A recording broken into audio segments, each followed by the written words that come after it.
Episode 30. The wrong marriage was discovered. Qingkue wants Wudai to change her mind, but Wudai only falls in love with her, regardless of the love between her and Xiaofeng. Now that Xiaofeng and Qingkue are in a dilemma, he decides to entrust the scout battalion to Garuda, and then waits for the opportunity to take Qingkue away from Xinyuan realm. An unintentional remark by the servant makes Biqiong suspect that Yi Tan is a fake concubine. Wudai and Yetan will get married in 3 days. Emperor Tun of the human world just received the invitation today. Xiang Lu advised that Xinyuan realm is dangerous. Emperor Tun should not go there. Emperor Tun felt that what he said was reasonable. But etiquette still had to be fulfilled, so he ordered the national teacher to draw portraits of Wudai and Yetan and send them to Xinyuan. Zhu Duanshan told Yingzhao that Xiaofeng wanted to take Qingkue away from Xinyuan privately. Yingzhao ordered him to send someone to keep an eye on them, and arrest them immediately if they escaped. The congratulatory gifts from the human race arrived, and Wudai expressed his gratitude by sending all these congratulatory gifts to Yingzhao. Yingzhao sees the portrait and discovers that the second daughter is easy to marry. She decides to expose it in public on the wedding day. At that time, King Li will be furious and kill Qingkue, and Xiao Feng will rise up to fight back. And the goal of Yingzhao will be achieved. In addition, the queen also arranged for Ziduanshan to go to the human world to capture Emperor Tun. Garuda gave Xiaofeng the sacred object of the snake tribe, which could help him recover his cultivation within 3 hours. The escape plan was temporarily put on hold. Xiaofeng and Gu Haichao immediately returned to the scout camp, and when they rescued Emperor Tun, they took Qingkue away.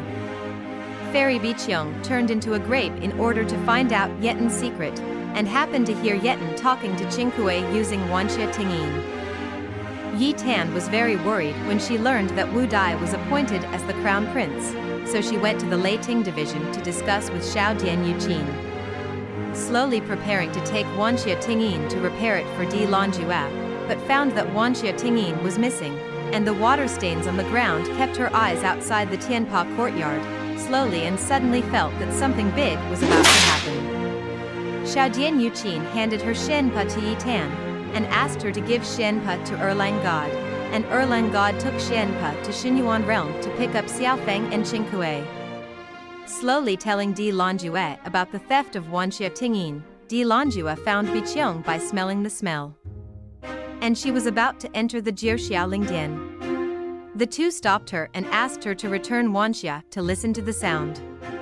Biqiong jumped over the wall in a hurry and shouted outside the temple that the concubine Tian was a fake, and the Emperor of Heaven brought them in after hearing it. Coriander hastily ran to Leitang division and told Xiaodian Yuqin about the matter. Biqiong exposes Yi Tan's identity in public, and uses Wanxia Tingyin as evidence. Yetan takes the responsibility alone, breaks Wanxia Tingyin, and admits that she is Li Guang Yetan. Xiaodian Yuqin is still in Leiting division. If he wants to escape privately, he must endure hundreds of thunder calamities. The 3 immortals interceded for Yi Tan. And Yi Tan also told the fact that she was married wrongly, so the Emperor of Heaven did not forgive her for the crime of deception, and ordered her to be imprisoned in the Thunder Division. At the same time, after Xiaodian Yuqin endured 100 thunder disasters, he came out of the Thunder Division scarred and appeared on the Jiaxialing Temple. Xiaodian Yuqin resigned from the position of God for Yi Tan and against all laws and regulations that did not allow her. He had already done his loyalty and filial piety to restore the ruins, but now this life was given by Yi Tan, and the rest of his life was only for her.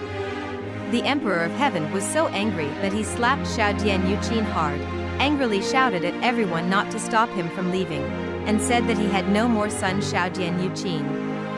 Yetan helped Xiaodian Yuqin, who was almost unsteady, to leave the Jiuxiao Spirit Hall. Although he paid a price, from then on, Xiaodian Yuqin could call Yetan's real name like no one else.